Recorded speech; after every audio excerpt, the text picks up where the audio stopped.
آج ہم ٹریڈنگ کی دنیا کے ایک ایسے شخص کی بات کر رہے ہیں جو اصولوں پر نہیں اپنی فیل پر چلتا تھا۔ اسے کہتے تھے کمرے کا سب سے ٹھنڈے مزاج والا شخص، اور وہ ایسی جگہ پیسہ بناتا تھا جہاں زیادہ تر لوگ گما دیتے ہیں، یعنی سٹاک انڈیکس فیوچرز کی تیز رفتار دنیا میں۔ اس شخص کا نام ہے چک ہیز، اور آج ہمارے سامنے جو مواد ہے وہ کتاب ملینئر ٹریڈرز سے لیا گیا ان کا انٹرویو ہے، اور اس میں کچھ ایسی باتیں ہیں جو ٹریڈنگ کے بارے میں سوچ کو بدل سکتی ہے۔ بالکل۔ اور جو بات چک کی کہانی کو سب سے زیادہ دلچسپ بناتی ہے وہ یہ ہے کہ اس کا کوئی، آپ کہہ لیں کہ مالی پس منظر نہیں تھا۔ وہ وال اسٹریٹ سے نہیں آیا تھا۔ اس نے زندگی میں بہت دیر سے ٹریڈنگ شروع کی اور ان تمام اصولوں کو توڑا جنہیں ٹریڈنگ کی دنیا میں مقدس سمجھا جاتا ہے۔ تو اس کی کہانی صرف سٹاکس اور چارٹس کی نہیں ہے، بلکہ یہ اس بات کی ہے کہ دباؤ میں خود کو کیسے سنبھالا جائے اور اپنی شخصیت کو سمجھ کر کامیابی کیسے حاصل کی جائے۔ تو چلیں شروع سے شروع کرتے ہیں۔ 1999 سے پہلے چک ہیز ٹریڈنگ نہیں کرتا تھا، تو پھر وہ کرتا کیا تھا؟ اس کا پس منظر تو اور بھی حیران کون ہے۔ جی، اس کا پس منظر بہت غیر روایتی ہے۔ ٹریڈنگ سے پہلے وہ ایک طرح کا کاروباری فکسر تھا۔ فکسر مطلب وہ ایسے کاروبار خریدتا تھا جو ناکام ہو چکے ہوں، جیسے کوئی سہولت سٹور یا نائٹ کلب، اور پھر انہیں منافع بخش بنا کر دوبارہ بیچ دیتا تھا۔ اس کے علاوہ اس نے آٹوموٹیو ٹیسٹنگ کے آلات بنانے والی کمپنیوں میں پروڈکٹ مینیجر کے طور پر بھی کام کیا، یعنی دور دور تک فنانس سے کوئی تعلق نہیں تھا۔ یہ تو بہت ہی عجیب امتزاج ہے، ناکام کاروباروں کو ٹھیک کرنا۔ اس میں تو یقیناً بہت زیادہ ذہنی دباؤ اور رسک شامل ہوگا۔ شاید یہی تجربہ بعد میں اس کے کام آیا ہو۔ لیکن وہ اس سب کو چھوڑ کر ٹریڈنگ کی طرف کیسے آ گیا؟ یہی تو دلچسپ موڑ ہے۔ وہ اتفاقاً ایک سیمینار میں چلا گیا جہاں سٹاک آپشنز پر بات ہو رہی تھی، اور وہیں اسے یہ خیال اپنی طرف کھینچتا ہے کہ دن چھوٹے، منافع زیادہ اور خطرہ بھی زیادہ۔ وہ خود بھی مانتا ہے کہ یہ اس فیلڈ میں آنے کی بہترین وجہ نہیں ہے، لیکن سچ یہی ہے کہ زیادہ تر لوگ اسی چمک دمک کو دیکھ کر آتے ہیں۔ اور کیا وہ آتی کامیاب ہو گیا؟ کیونکہ اکثر کہانیاں تو ایسی سنائی جاتی ہیں کہ کسی نے کوئی راز ڈھونڈ لیا اور وہ راتوں رات امیر ہو گیا۔ نہیں، بالکل نہیں۔ حقیقت کہانیوں سے بہت مختلف ہوتی ہے۔ اس نے تقریباً 1 سال تک آپشنز ٹریڈنگ کی، اور جلد ہی اسے احساس ہوا کہ یہ بہت مہنگا اور پیچیدہ کام ہے۔ اور اس سے بھی اہم بات یہ کہ وہ بھی وہی غلطیاں کر رہا تھا جو ہر نیا ٹریڈر کرتا تھا۔ جیسے کہ ضد میں آ جانا۔ جی، کئی دنوں کی محنت سے کمایا ہوا منافع صرف 1 یا 2 غلط ٹریڈز میں گنوا دینا، کیونکہ وہ اپنی غلطی ماننے کو تیار نہیں ہوتا تھا۔ یہ تو بہت جانی پہچانی کہانی لگتی ہے، یعنی انا یا ضد آپ کا سب سے بڑا دشمن ہے۔ تو اس نے اس مسئلے کا حل کیسے نکالا؟ اپنا راستہ کیسے بدلا؟ اس نے 2 اہم فیصلے کیے۔ پہلا، اس نے محسوس کیا کہ وہ خبروں کو پڑھ کر اور ان کا تجزیہ کر کے اچھے فیصلے نہیں کر سکتا۔ یہ اس کی طاقت نہیں تھی۔ تو اس نے تکنیکی ٹریڈنگ کا راستہ اپنایا، یعنی چارٹس اور قیمتوں کے اتار چڑھاؤ پر توجہ دینا۔ لیکن یہاں بھی اس نے ایک بہت اہم بات دریافت کی۔ وہ کیا؟ کیونکہ اکثر نئے ٹریڈر تو تکنیکی انڈیکیٹرز اور چارٹس کے جال میں ہی پھنس کر رہ جاتے ہیں۔ وہ کسی ایسے جادوئی فارمولے کی تلاش میں ہوتے ہیں جو انہیں ہمیشہ صحیح سگنل دے۔ بالکل، اور یہی اس کی پہلی بڑی دریافت تھی۔ اس نے محسوس کیا کہ لوگ ٹریڈنگ کو ایک سائنس بنانے کی کوشش کر رہے ہیں، جبکہ یہ ایک آرٹ زیادہ ہے۔ اس نے اس بارے میں ایک بہت مشہور بات کہی جو ہر ٹریڈر کو سننی چاہیے: اتنے زیادہ تکنیکی انڈیکیٹر صرف اس لیے موجود ہیں کیونکہ ان میں سے کوئی بھی اکیلے بہت اچھا کام نہیں کرتا۔ اس نے سمجھ لیا کہ کامیابی کسی ایک انڈیکیٹر میں نہیں، بلکہ مارکیٹ کے مزاج کو سمجھنے میں ہے۔ واہ، یہ تو شروع میں ہی ایک بہت بڑی اکینٹنس ہے۔ مطلب کامل نظام جیسی کوئی چیز نہیں ہے۔ تو اس سوچ کے ساتھ اس نے ڈی ٹریڈنگ کا آغاز کیسے کیا؟ اس وقت مارکیٹ کیسی تھی؟ اس نے جولائی 1999 میں ڈے ٹریڈنگ شروع کی۔ یہ وہ دور تھا جب ڈاٹ کام ببل اپنے عروج پر تھا۔ مارکیٹ بہت زیادہ غیر مستحکم تھی۔ اس نے ایک بہت ہوشیار کام کیا۔ اس نے پوری مارکیٹ پر توجہ دینے کے بجائے صرف 3 یا 4 اسٹاکس چنے، جیسے ریمبس، CMGI اور یاہو، جو اس وقت بہت زیادہ حرکت کر رہے تھے۔ اس نے اپنا پورا دھیان ان چند اسٹاکس پر مرکوز کر دیا۔ اور یہیں پر اسے اپنی ایک اور بڑی طاقت کا اندازہ ہوا، ٹھیک ہے، یعنی خریدنے کے بجائے بیچنے کا ہنر۔ جی بالکل، اسے بہت جلد احساس ہو گیا کہ جب مارکیٹ اوپر جا رہی ہو تو وہ اتنا اچھا پیسہ نہیں بنا پاتا جتنا وہ گرتی ہوئی مارکیٹ میں بنا سکتا ہے۔ وہ سٹاک کو شارٹ کرنے میں، یعنی قیمت گرنے پر شرط لگانے میں قدرتی طور پر زیادہ ماہر تھا، اور اس کے لیے 2000 کا ٹیک ببل بحران ایک نعمت ثابت ہوا۔ جب سب لوگ پیسہ ڈبو رہے تھے، چک پیسہ بنا رہا تھا، کیونکہ مارکیٹ ٹھیک اسی سمت میں جا رہی تھی جس میں وہ ماہر تھا۔ یہ خود شناسی کی ایک بہترین مثال ہے، یعنی یہ جاننا کہ آپ کی طاقت کیا ہے۔ وہ کہتا بھی ہے کہ یہ جانیں کہ آپ شارٹ ٹریڈر بہتر ہیں یا لانگ ٹریڈر، لیکن کوئی یہ کیسے جانے؟ اس کا کوئی فارمولا نہیں ہے، یہ صرف تجربے سے آتا ہے۔ آپ کو دونوں طرح کی ٹریڈز کرنی پڑتی ہیں اور ایمانداری سے دیکھنا پڑتا ہے کہ آپ کہاں زیادہ پرسکون اور منافع بخش رہتی ہیں۔ زیادہ تر لوگ دونوں کام کرنے کی کوشش کرتے ہیں اور کسی میں بھی ماہر نہیں بن پاتے۔ چک کا پیغام یہ ہے کہ اپنی فطری جھکاؤ کو پہچانیں اور اسے اپنی طاقت بنائیں۔ ٹھیک ہے، تو اس نے اپنی سمت تو متعین کر لی، لیکن کیا پہلے سال میں اس نے بہت پیسہ کمایا؟ اس کی توقعات کیا تھیں؟ یہ ایک اور اہم سبق ہے۔ پہلے سال میں اس نے $50,000 کا نقصان کیا، اور جب انٹرویو لینے والے نے اس سے پوچھا تو اس نے کہا یہ کافی اچھا تھا۔ $50,000 کا نقصان، اور وہ اسے کافی اچھا سمجھتا ہے؟ یہ تو بہت بڑی رقم ہے۔ اس کی کیا منطق ہے؟ اس کی منطق یہ ہے کہ پہلا سال کمانے کا نہیں، سیکھنے کا ہوتا ہے۔ وہ کہتا ہے کہ اگر کوئی نیا ٹریڈر یہ سوچ کر آتا ہے کہ وہ پہلے سال میں ہی پیسہ کما لے گا تو وہ ناکام ہونے کے لیے خود کو تیار کر رہا ہے۔ اس نے خود $1.5 lakh جیسی بڑی رقم سے آغاز کیا تھا، اور اس کے پاس اپنے گھر کے اخراجات کے لیے الگ سے پیسے موجود تھے۔ وہ اس نقصان کو اپنی ٹیوشن فیس سمجھتا تھا۔ یہ بات تو سمجھ آتی ہے کہ اگر آپ پر بل ادا کرنے کا دباؤ نہ ہو تو آپ بہتر فیصلے کر سکتے ہیں، لیکن صرف دباؤ نہ ہونا تو کامیابی کی ضمانت نہیں۔ آخر اس نے کیا کیا جو باقی لوگ نہیں کر پا رہے تھے؟ اس کی حکمت عملی کیا تھی؟ چک خود کو ایک اسکیلپر کہتا ہے۔ اس کا مطلب ہے کہ وہ دن میں درجنوں، کبھی کبھی سینکڑوں ٹریڈز کرتا ہے۔ وہ کسی سٹاک کو لمبے عرصے کے لیے نہیں رکھتا۔ اس کا مقصد بہت بڑی حرکت پکڑنا نہیں، بلکہ چھوٹی چھوٹی قیمتوں کی حرکت سے تھوڑا تھوڑا منافع کمانا ہے، لیکن بہت بڑی مقدار میں۔ اور اس کی حکمت عملی کا ایک اور دلچسپ پہلو فیڈنگ ہے، یعنی وہ مارکیٹ کے بہاؤ کے خلاف جاتا ہے۔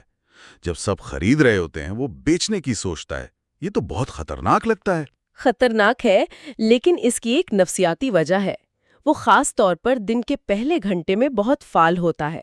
اس کا ماننا ہے کہ دن کے آغاز میں مارکیٹ میں بہت زیادہ احمقانہ پیسہ ہوتا ہے، یعنی عام ریٹیل سرمایہ کار جو خبروں یا جذبات کی بنیاد پر فیصلے کرتے ہیں۔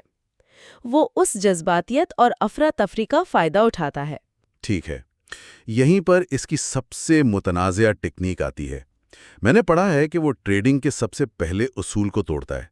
کبھی بھی نقصان والی پوزیشن میں مزید سرمایہ کاری نہ کریں، لیکن وہ تقریباً ہمیشہ ایسا ہی کرتا ہے۔ ایک منٹ، نقصان والی ٹریڈ میں مزید پیسہ ڈالنا، یہ تو ٹریڈنگ کے ہر اصول کے خلاف ہے۔ کیا یہ سیدھی سیدھی بیوقوفی نہیں ہے؟ آپ کا سوال بالکل درست ہے، اور یہی وہ جگہ ہے جہاں زیادہ تر لوگ چک کی حکمت عملی کو سمجھ نہیں پاتے۔ اس کی سوچ یہ ہے کہ مارکیٹ میں بالکل صحیح انٹری پوائنٹ پکڑنا تقریباً ناممکن ہے، تو وہ پہلی بار میں اپنی پوری پوزیشن نہیں لیتا۔ وہ یہ توقع رکھتا ہے کہ قیمت اس کے خلاف تھوڑا اور جائے گی۔ جب ایسا ہوتا ہے تو وہ مزید کانٹریکٹ خریدتا یا بیچتا ہے، جس سے اس کی اوسط قیمت بہتر ہو جاتی ہے۔ لیکن اس میں تو خطرہ بہت زیادہ بڑھ جاتا ہے۔ اگر قیمت واپس نہ پلٹی تو نقصان دگنا ہو جائے گا۔ وہ کیسے فیصلہ کرتا ہے کہ کب مزید ڈالنا ہے اور کب اپنی غلطی مان کر باہر نکلنا ہے؟ وہ اسے سخت اصولوں پر نہیں بلکہ فیل پر کرتا ہے۔ وہ مارکیٹ کی رفتار، حجم اور اس کے اتار چڑھاؤ کو محسوس کرتا ہے۔ یہ ایک ایسی مہارت ہے جو ہزاروں گھنٹے اسکرین کے سامنے بیٹھ کر آتی ہے۔ وہ اپنے خطرے کو ایک ہی جگہ پر مرکوز کرنے کے بجائے اسے کئی حصوں میں تقسیم کر دیتا ہے۔ ٹھیک ہے، تو وہ نقصان والی پوزیشن میں بھی پیسے ڈال رہا ہے۔ یہ تو بہت زیادہ ذہنی دباؤ والا کام لگتا ہے۔ ایک عام انسان تو گھبرا جائے گا۔ وہ اپنے جذبات کو کیسے قابو کرتا تھا؟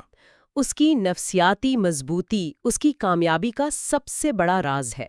وہ 2 اصولوں پر سختی سے عمل کرتا ہے۔ پہلا، ہر دن ایک صاف سلیٹ ہے۔ پچھلے دن اس نے کتنا ہی بڑا منافع کمایا ہو یا نقصان کیا ہو، اگلا دن ایک نیا کھیل ہے۔ وہ اس بوجھ کو اپنے ساتھ نہیں رکھتا۔ اس کا کہنا ہے کہ کوئی اس کے چہرے کو دیکھ کے یہ نہیں بتا سکتا کہ وہ دن میں جیت رہا ہے یا ہار رہا ہے۔ اور دوسرا اصول؟ دوسرا اصول یہ ہے کہ وہ جانتا ہے کہ کب رکنا ہے۔ اگر وہ لگاتار 4 یا 5 ٹریڈز غلط کرتا ہے تو وہ یہ نہیں سوچتا کہ مجھے یہ پیسہ واپس جیتنا ہے۔ وہ سمجھ جاتا ہے کہ آج اس کا دن نہیں ہے یا وہ مارکیٹ کو صحیح طرح سے نہیں پڑھ پا رہا۔ وہ اپنا کمپیوٹر بند کرتا ہے، اٹھ کر چلا جاتا ہے اور اگلے دن تازہ ذہن کے ساتھ واپس آتا ہے۔ جسے وہ ریونج ٹریڈنگ یعنی بدلہ لینے والی ٹریڈ سے بچنا کہتا ہے۔ اگر اسے بڑا نقصان ہو بھی جائے تو وہ اسے ایک ہی بڑی ٹریڈ میں واپس حاصل کرنے کی کوشش نہیں کرتا۔ بالکل، وہ کہتا ہے کہ ایسا کرنا اکاؤنٹ خالی کرنے کا سب سے تیز ترین طریقہ ہے۔ اس کے بجائے اگر اسے بڑا نقصان ہوتا ہے تو وہ اپنی پوزیشن کا سائز بہت کم کر دیتی ہے۔